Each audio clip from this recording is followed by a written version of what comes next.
Hello, and welcome to another episode of From Mrs. to Me. I'm your host, Chrissy Freeman. I'm so excited today to introduce to you my guest, Tania Leichliter, a divorce coach dedicated to helping individuals achieve a more amicable resolution during divorce. Drawing from her own experience of navigating a positive, amicable divorce, Tania emphasizes the importance of emotional healing before engaging in the legal process. She believes that through mindset management, self love, and manifesting a brighter future, an amicable resolution is possible. Oh, wouldn't that be fantastic for everybody? As the creator of the 12-week course, Five-Step Game Plan Towards an Amicable Divorce, Tania empowers those contemplating or facing divorce to move forward with hope and courage. She is passionate about making a positive impact, guided by her belief that success is measured by what we give, not what we receive. I love that. Welcome, Tania, and thank you for being here. Yeah, thank you for inviting me today. Very excited to be here today. So we'll jump right in. And as you know, on the From Mrs. to Me podcast, guests share their real stories, their journey through divorce. And when we spoke previously, I know you mentioned that your divorce wasn't something that you were expecting. So, can you share for the audience more about that and the process you had to go through personally to really come to terms with the divorce? Yeah, divorce definitely comes in three different ways, right? One person's unhappy, initiates a divorce, or the other person's unhappy, initiates the divorce, or you mutually decide that you want to get divorced. I would say that, in my marriage, like we had been in and out of counseling throughout the marriage, mostly because we were just two people that invested in wanting our marriage to be as good as it could be for our children and our family. And so I would say that like our marriage was good. It wasn't great. And there was definitely some breakdowns, along the way. And I think that I did definitely have something in my life that wasn't quite fulfilling. And that was actually when I went out and decided to get coached by a life coach. And so I was actually in the process of not only just getting coached, and I had been being coached for like over 7 months. And I had made the decision like that was what I wanted to do moving forward, was to become a coach. And then I was faced with divorce. So, yeah, I didn't expect it. It wasn't something that I anticipated. Like the marriage was so bad that like that was where we were heading. But when it happened, I was able to kind of decide that all of these amazing life coaching skills that I had been learning and being coached through was able to like help me reposition in my mind kind of what the next chapter of my life could be. Because again, like I was really committed to the marriage because of the family and everything else, but it wasn't everything, right? Like the marriage wasn't perfect. Like I definitely was missing some pieces in my life too. And just, my ex is the one that initiated the divorce, but yet I would say that I it was horrible. It was devastating. My life was crumbling. Like it all feels like even if it might be a better thing for you, it still doesn't feel good when it's happening, right? It's like oh Exactly. my god, my whole life is crumbling before my eyes. This is not the way this chapter was supposed to end. Like what's going to happen with the kids, what's going to happen with my finances, what's going to happen with the house, what's like your mind is just like all over the place. Yeah.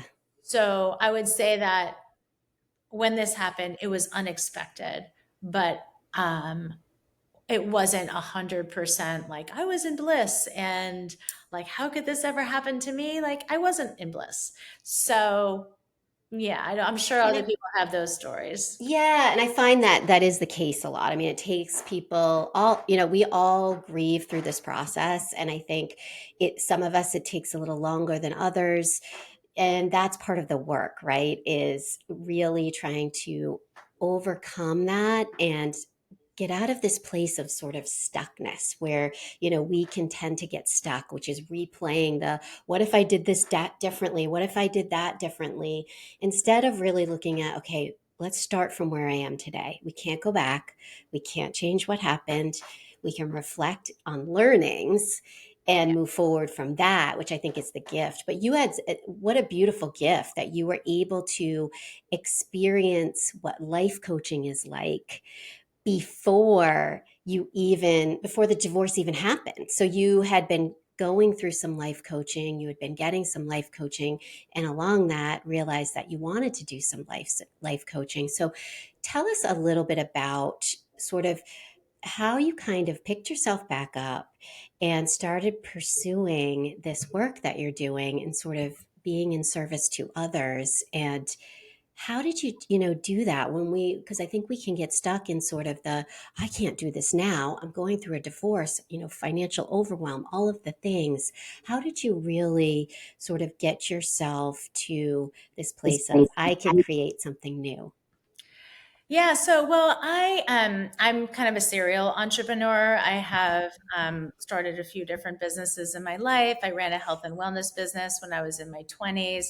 I got on the internet train like right when it was starting. I ended up in kind of digital marketing for the tourism industry for many years. I ran an ad agency for about 14 years, which I was able to sell.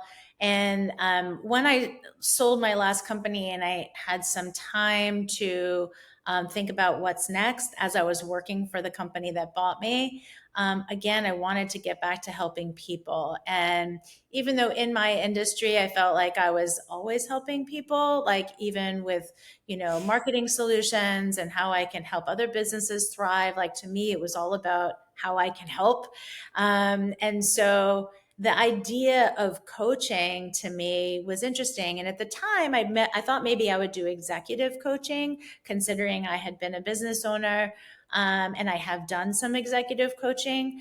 But, this idea of getting coached is life changing. And I can't express enough of what it's like to work with a life coach or a divorce coach, because it's supportive on how you're going to move your life forward. So I think the difference between like therapy and coaching is like therapists look in the past and they really guide you with how your past has molded your current. And life coaching is where you are currently and how you can think about the possibilities in your life, right? So, how does that work when you're getting divorced? Well, it's very important to know what the outcome is that you're looking for and making sure that that outcome is something that you are showing up for every day, meaning how you're acting, behaving, reacting to whatever is happening in your life is going to lead you towards that desired outcome. Right? We don't get divorced and have the desired outcome that I'm going to like have to live in my car and that my kids are going to have mental health problems forever. And like, that's not the outcome we desire, right?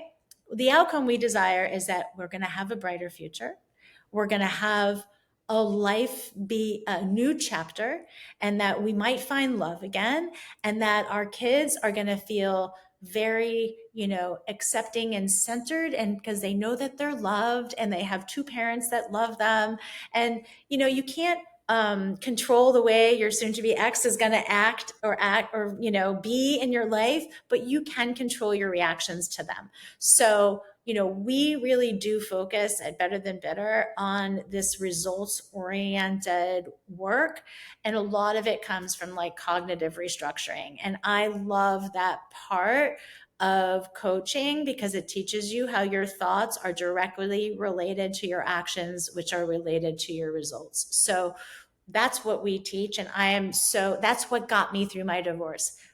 My divorce was 100% amicable because of being able to restructure my thinking every single day. How is that thought serving me? How is that story I'm telling myself serving me? Am I going to have feelings that are going to allow for me to show up properly to get that result? So it's a really, really interesting process. I can't say enough about coaching in general. Even life coaches get coached, right? Yeah. Like we invest in coaching, and because it feels so good to be able to have the courage and the hope of possibility. I love that you said that. And I love that you talked a little bit about the difference between sort of a coach and therapy, because I think people don't totally understand that. And it really is just a different way of approaching your healing, right? And it's not looking back, it's looking forward and helping you to develop those tools, strategies, goals to be able to get to where you want. And so I love that you talked about that, because I love coaching so much. I have my own coach, and I think that it is so important. Once I realized what coaching was, what a gift it was. And so thank you for sharing all of that. I think that's really important. And one of the things that you talk about, and you talked about, or I mentioned when I was introducing you, is the importance of emotional healing before going through the divorce process. Can you tell us a little bit more about that and why you think it's so important? Absolutely. So passing through your emotional divorce before you step into your legal process is so important. Think about if you're somebody who works for a company and your boss calls you in for a contract negotiation session with a client. And you earlier in that day, maybe you like ran a stop sign and got a ticket. And when you were coming out of your car and you were late for work, you stepped into a puddle and you've got like, water all up over you. And so you're already in this like crazed state of mind, and you're just, you're all muddy. You've got $500 ticket to pay, and you step into this room for this business negotiation. You're supposed to be negotiating a contract, and your emotions are already through the roof, right? You've already have a lot of drops in your bucket. How are you going to show up for that negotiation? You're going to be agitated. You're going to be frustrated. You're not going to be patient. Um, you could all of a sudden break out in tears because all of a sudden you realize that you're not going to be able to pay your rent because you have a $500 ticket. So the importance of emotional regulation and being able to be in a place of acceptance, like you talked about grief. And so a lot of the first stage of what we do at Better Than Bitter in our 5-step game plan course is we talk about meeting yourself where you are, and getting to a place of acceptance in terms of all of the grief stages. So divorce has 7 phases of grief, whereas death and dying, or death and loss around death, is really 5. Because in divorce, we've got the anger and the sadness and the resentment and the blame. You're going to go through all these stages, right? And they're not, by the way, they're not sequential. You're going to jump around a million times when you're getting divorced. One day you're going to be angry, the other person time you're going to be resentful, and then the next day you're going to be sad, you're going to be literally like crying nonstop. So meet yourself where you are every single day. You got to get through the grief process, but then we get to a point of being able to forgive, accept, and be ready to rebuild. If you're not ready to Yes. rebuild your life when you step into that negotiation process, if you haven't accepted that divorce is what is happening, then you're going to show up into that negotiation process in a place of resentment, or in a place of anger, or in a place of sadness. And that isn't going to be productive, because really the legal divorce negotiation is really just separating assets, figuring out child custody, parenting plans. It's really not a lot of aspects that you have to work out. It's just dividing the finances, figuring out where you each are going to live, and making sure your kids are fine, and coming up with a plan. Having emotions attached to all of that should be processed before you step in there. You're right. So not, if your soon to be ex has had an affair, or maybe you've had an affair, like there is no place for that argument in the legal negotiation. In some states it actually doesn't matter, right? The no fault clause really states that it doesn't matter why you're getting divorced. You just have to say that it's irreconcilable or not, right? So Right. Why someone, if someone had an affair, it doesn't mean that you don't have to pay them alimony. Sorry, you still do. You know, in some states, there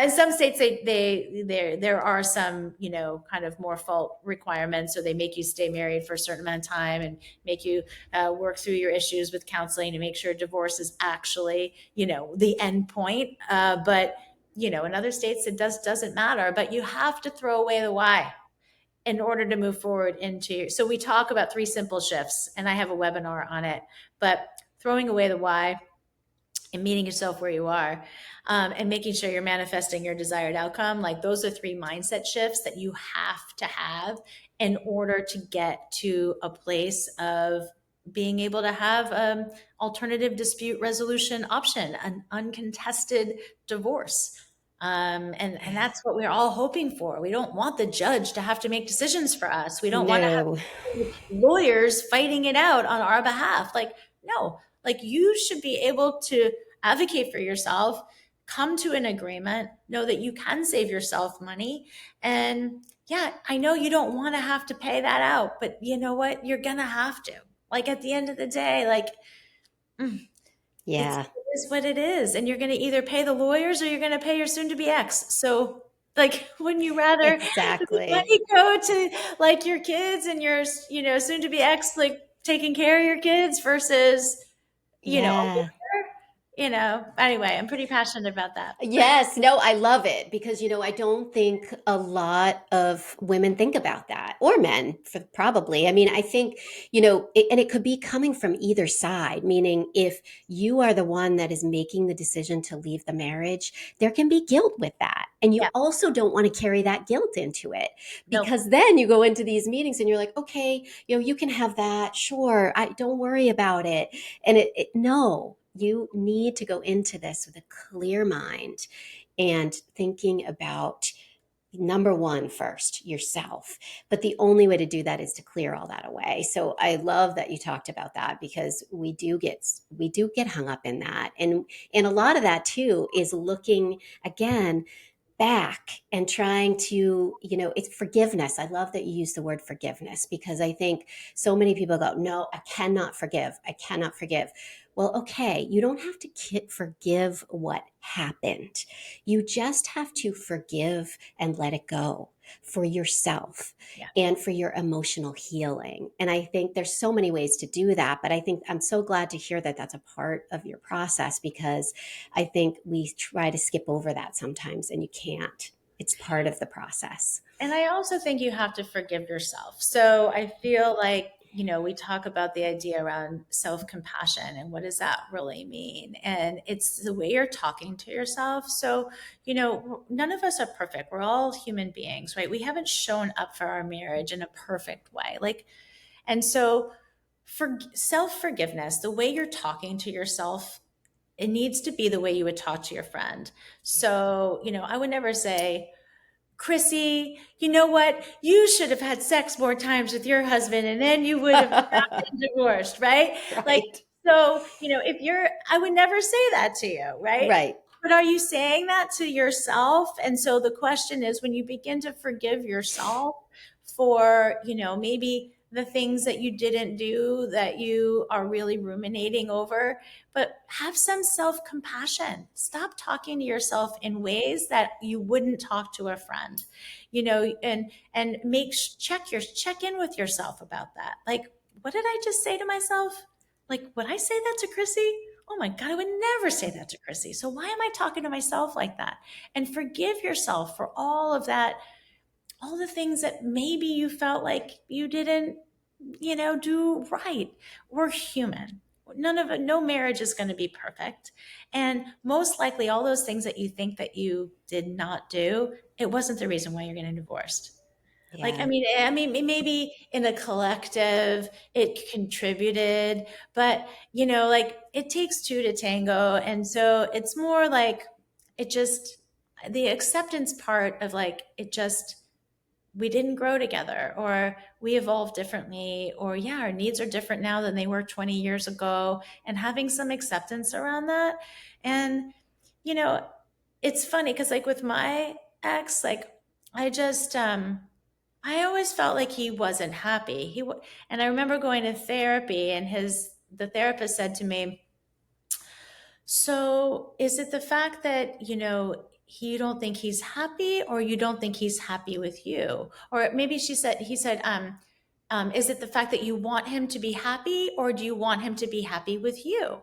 And I just said, I, I want him to be happy. Like, Mm, I don't need for him to be happy with me. Like, I need for him to be happy. In order for him to be happy, if he is happy, he'll be happier with me. But if he's not happy with himself, he's never going to be happy with me. right. Right? Yes.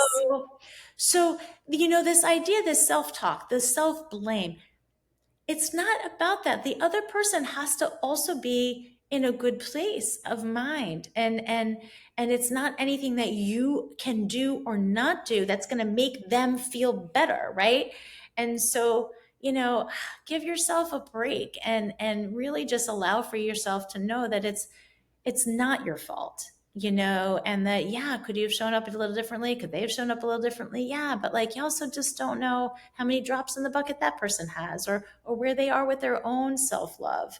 Um, and so Yeah, and we all bring, we bring everything with us into a relationship, true. right? And sometimes it works and sometimes it doesn't. And one thing I do want to shift and talk a little bit about is, we're both moms. Yeah. And I know that's really important for many of the women that listen out there is, this transition to becoming a single mom and creating this new family unit.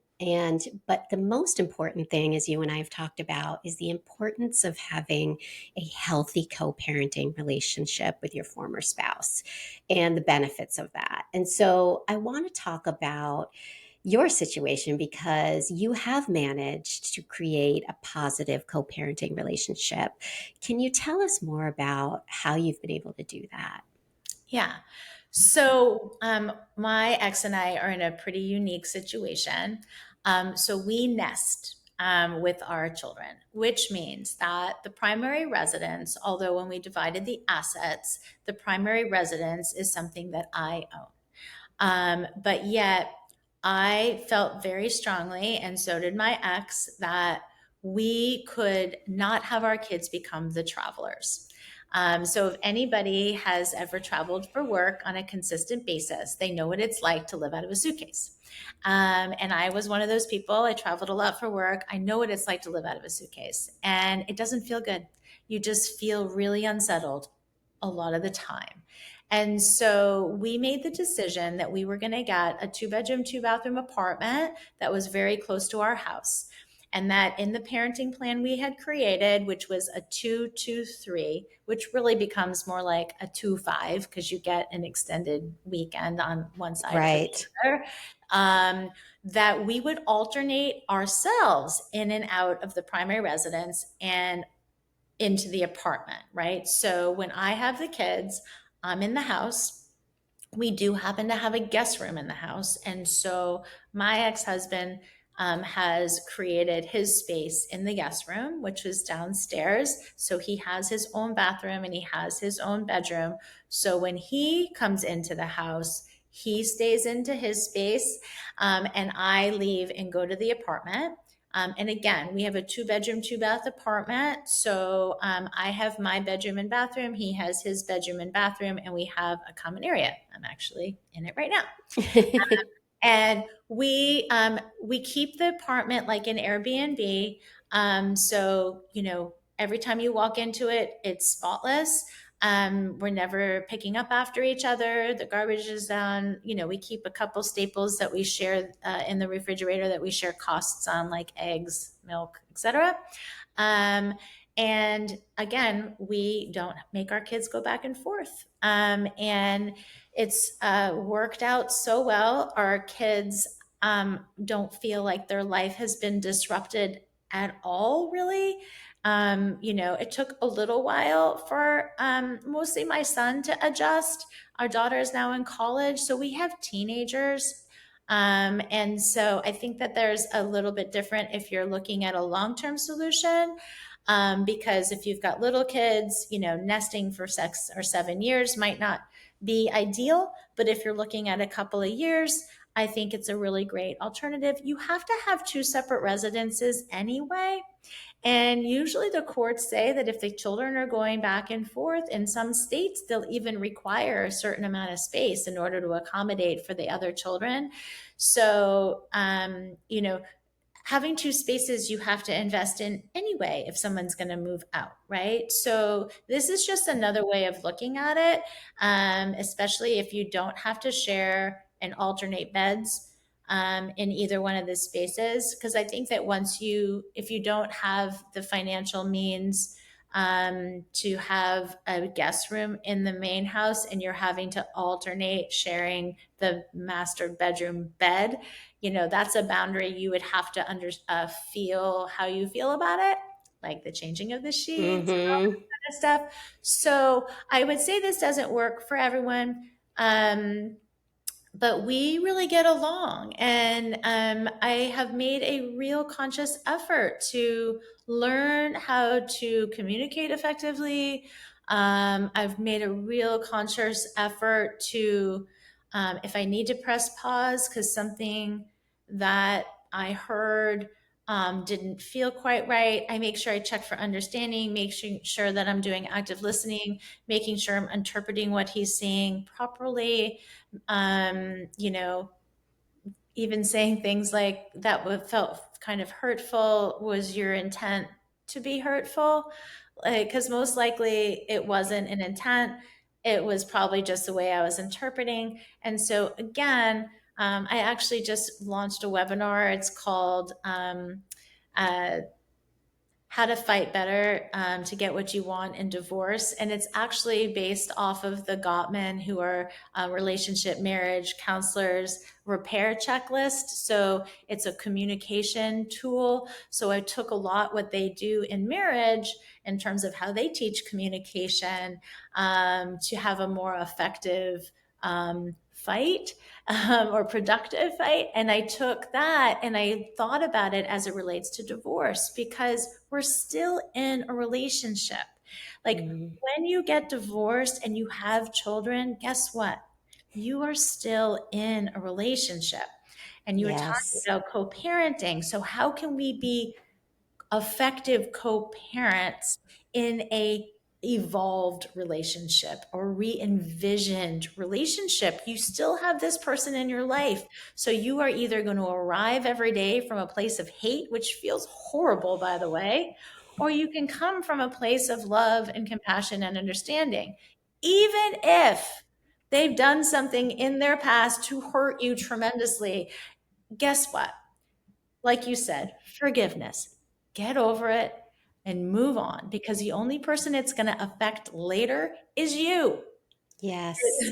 The only place that, if you're going to continue to feel horrible after your divorce if you can't get over it. So why go there? Yes. Oh, yes. So much of what you said is so true. And, as someone who is a child of divorce, I guess I got to learn my lessons early about what not to do, meaning around putting the kids in the middle and having a very challenging, toxic relationship between my parents, and learning from that so that I could see, the effects it had on me as a child, and can really say how important everything you just said is to formulate that relationship where communication is at the forefront. Because, yes, there's going to be some hard conversations, just like there are with every relationship, whether you're married or not, or whether it's a friendship. You have to set boundaries, I can imagine. So with the nesting, which I love what you're doing. I mean, if people can make that work, wow, Yeah. incredible. I'd be curious to hear sort of how you would, sort of coach someone around setting boundaries around that, meaning, at least with my relationship and others I've heard, there's been this sort of boundary that can be crossed where the former spouse is coming into the house unannounced, Yep. or leaving things, for the other person to see, that is sort of triggering, things like that. how did you go about setting boundaries so that he's not just showing up or leaving things there that, he shouldn't be leaving? Like, how did you sort of set boundaries around that? Yeah, good question. So we were very, very clear up front. We had, a piece of paper that we like. These are the rules of the house. Um, if it's not your day with the child and you with the kids and you want to come to the house, you need to text and say, like yesterday, my ex has like a van that is part of his company, and so it wasn't his day yesterday, but he said, I can't park the van at the apartment. Is it okay if I come by at 5 o'clock, park the van in the cul-de-sac, and I'm going to run in quickly because I have to grab the keys to the other car? Is 5 o'clock okay for you? Mhm. And I said, yeah, no problem. Yeah, I don't even know if I'm going to be home, but that's no problem. So there's um, never a time where we show up unannounced. Even if I've asked my son, hey, I was going to stop by at 3, my son says, okay. If it's his time with the kids, I still text him, hey, I just connected with Braden. He had said that you weren't going to be home today at 3, and that he wanted me to come by, blah, blah, first do something for him. I just wanted to make sure that that's okay with you. Yeah, So that's we so really just follow nice. the rules. It is not a hard rule to follow, Yeah, no. not a hard one. As it relates to leaving stuff around. So in the apartment, like I said, we leave this as a Airbnb. You don't see anything there. Literally, you can see there's like nothing. That's amazing. Except for I think there's some like laundry that I just folded on my couch. For like this. Love it. That's real. That's real. But in the main house, every time you leave when it's not your day, so like last night we trade time on Tuesday nights at 8:30 p.m. So all the garbage is taken out, all the dishes in the dishwasher, if they're there, the dishwasher is running. The kitchen is clean. Everything, if there'd been laundry that the kids are doing, it's been done and folded. We don't leave anything out. Like it's just it is. I mean, not to say the house is always tidy and like minimalistic look, but like, there'll still be like mail that for both of us, we each have our piles. So whoever's taking the mail separates it and makes sure the other person knows. It's, it's not too hard. It is not like you just have to clean up a lot more. You have to clean up a lot more than you're probably used to because you're leaving the apartment every couple of days. You're leaving the house every few days. So there's a lot more cleaning up. I'll tell you, if this was going on when we were married, probably wouldn't have had as many, disagreements. Right? Oh my gosh, like everything's all like put away, the laundry's done, the garbage is taken Oh, out, it's amazing. the dishwasher's always running, like it's great. Oh, and then you don't leave the other person with no food in the house, right? So because once again, the kids are at the house, so the day before you leave, you get the order from the kids so the other person doesn't arrive and there be absolutely no food in there. So the next morning when like lunches have to be made or whatever, there's some food. So you're doing a grocery run while you're home, making sure that there's enough food. Like you still probably while you're there have to go back to the market, but like you want to make sure the staples are there for the next person so they don't arrive. And we share. So this is also unique to our relationship. We don't do a child support alimony thing. We just split expenses. Okay. Wow. So, and we just split it. It could be done in a way that looks like child support and alimony. Like it's just not the way we look at it. We just kind of do a cost split because we're splitting the houses and we're splitting the food for the kids and any kind of sports or CVS charges or whatever for the kids. Like all that stuff is just at the end of the month we reconcile that and we split it. Now, um, so anyway, that's how we do it, but it Okay. could be done as alimony and child support, right? He's paying 50% of our housing costs. So that could be rent back to me, which could Right. be basically alimony, right? So there's Yeah. all Just different how ways. you look at It's just it. how you look at it. So I like to talk about that because there's lots of different ways you can skin a cat. So anybody who's going through a divorce process, everyone's just like, I don't I don't know what the rules are. I don't know what you're supposed to do. And the whole nesting thing is something that not a lot of people think of. Um, Mm, and you really do have to make sure, though, that you are in the right mindset to do that. Like, if you yes. can't show up every day from a place of love and you're still hating on somebody and you're still emotionally triggered, it's not going to work. It is not No, going to work. it is not.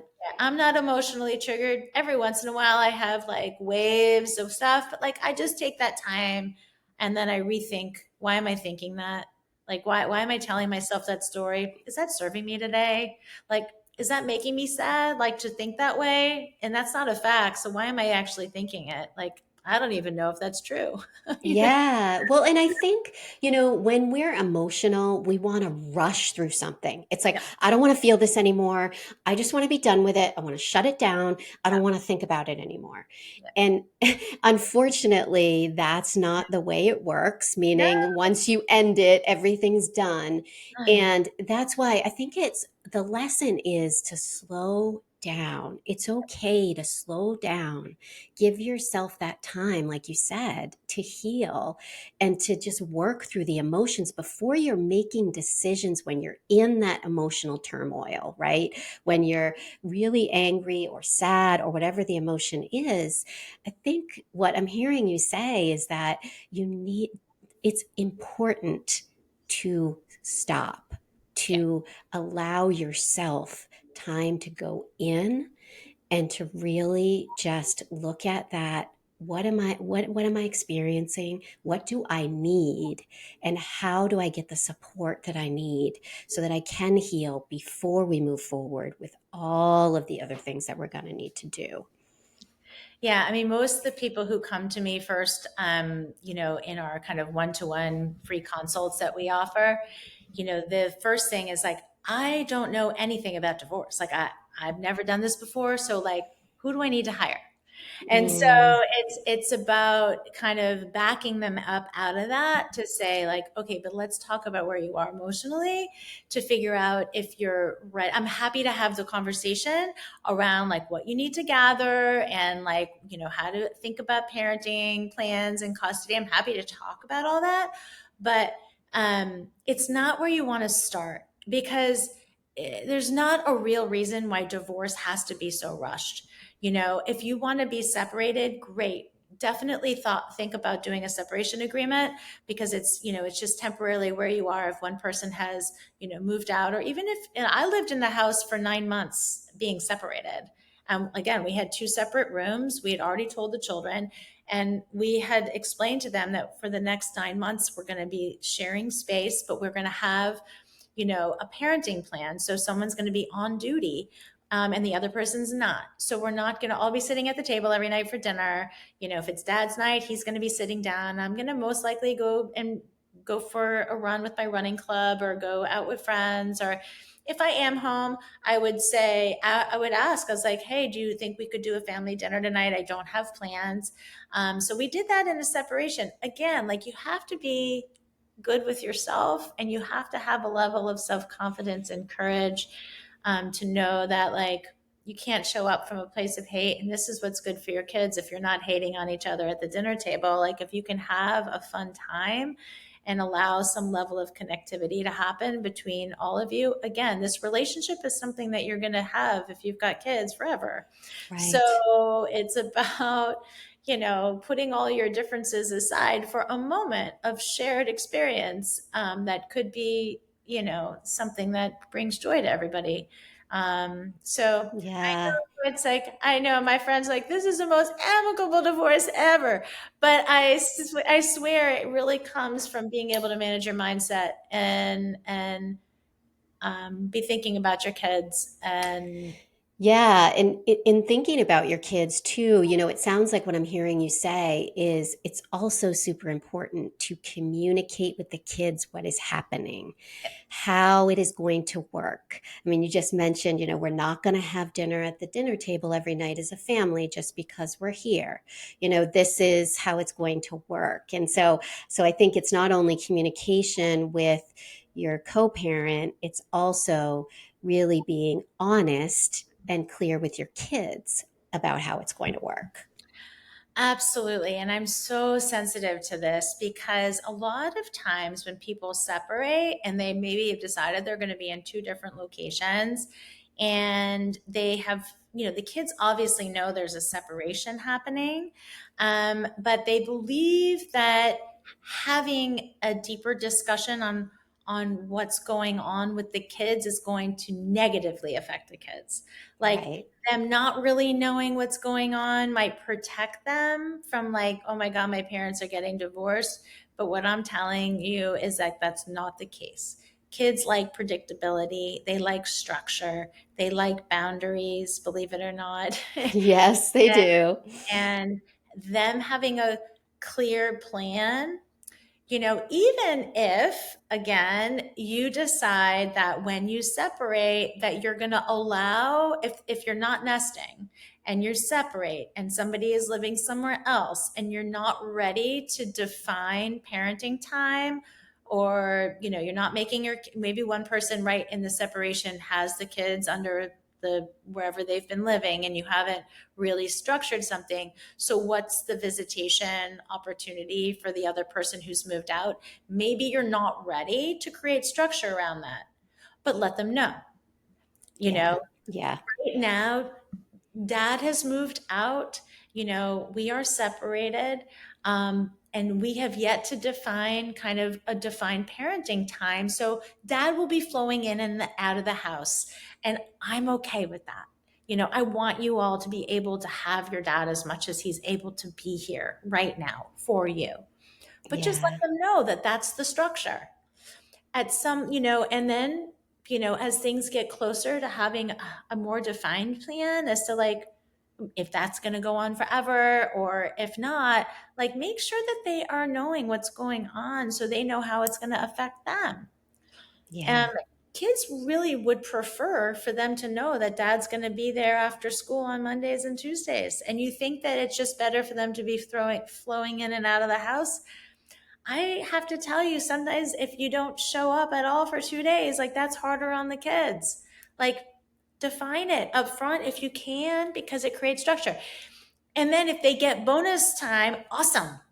Yes. Yes. You know, Exactly. Then it's just a nice it's a nice, surprise. Yeah. exactly. Like, I expect dad to be here on Mondays and Tuesdays. If he's not going to be here on Mondays and Tuesdays, he is going to let us know, and that he's going to check in to say, but this week I've been able to do, I can't do Monday, I'll be here Wednesday, but just let them know.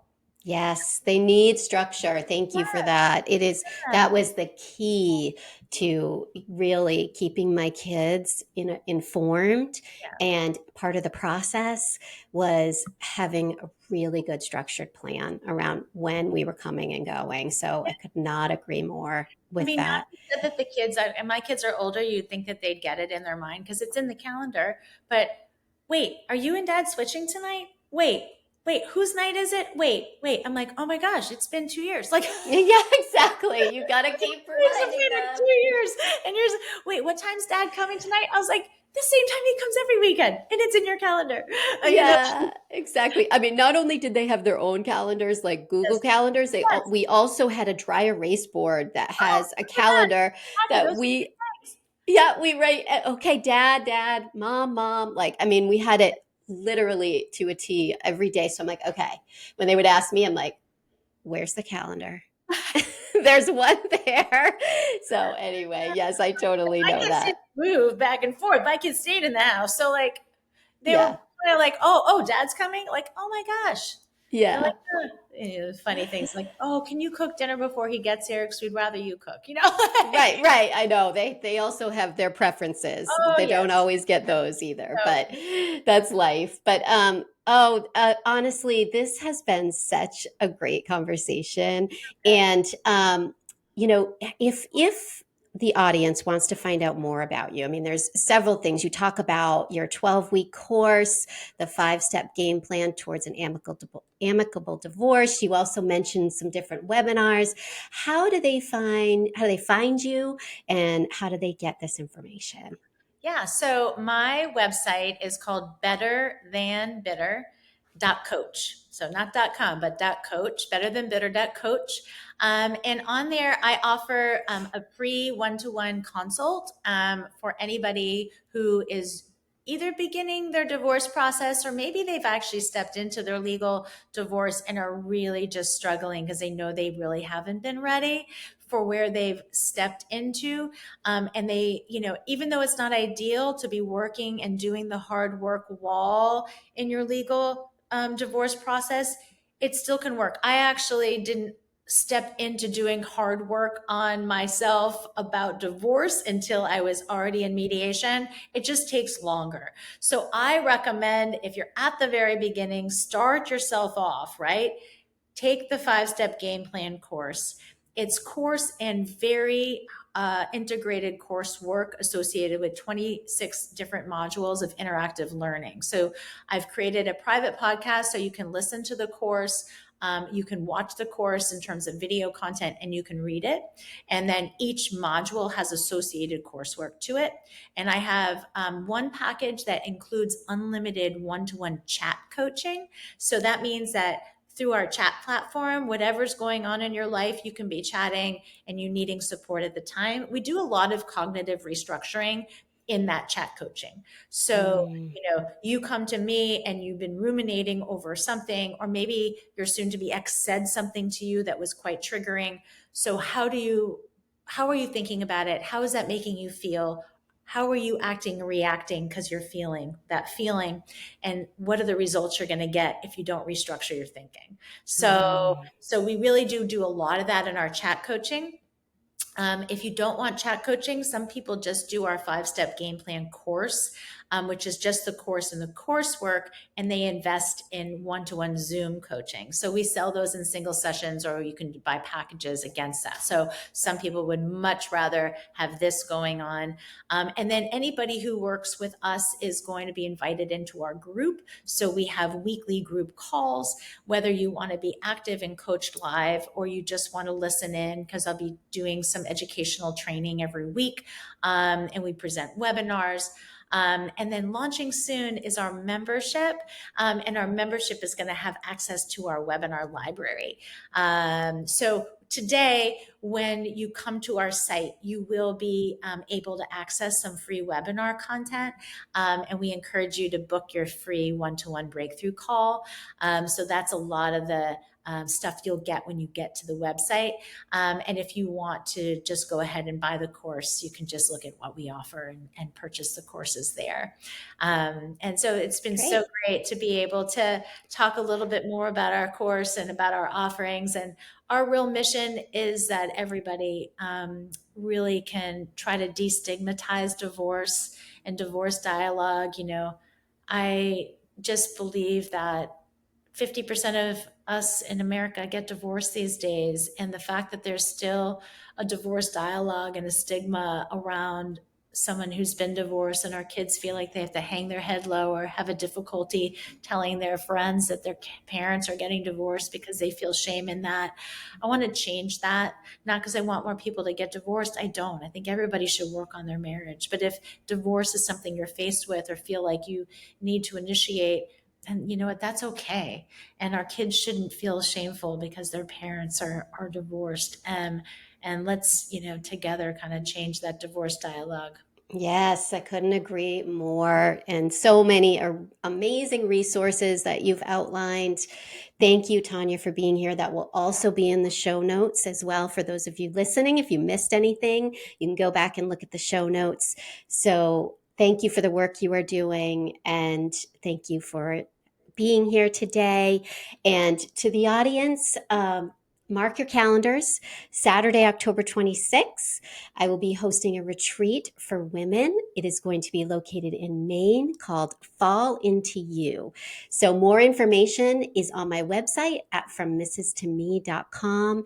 And as always, you can also join our community on Facebook, FromMrsToMe.com, Rediscovering You After Divorce, where you will find live community, I go live every Monday where we talk about support for each one of you. So thank you for being here. And as I always say, you can't pour from an empty cup. So keep doing that inner work, and I'll see you here next time. Thank you, Tanya. Thanks, Chrissy.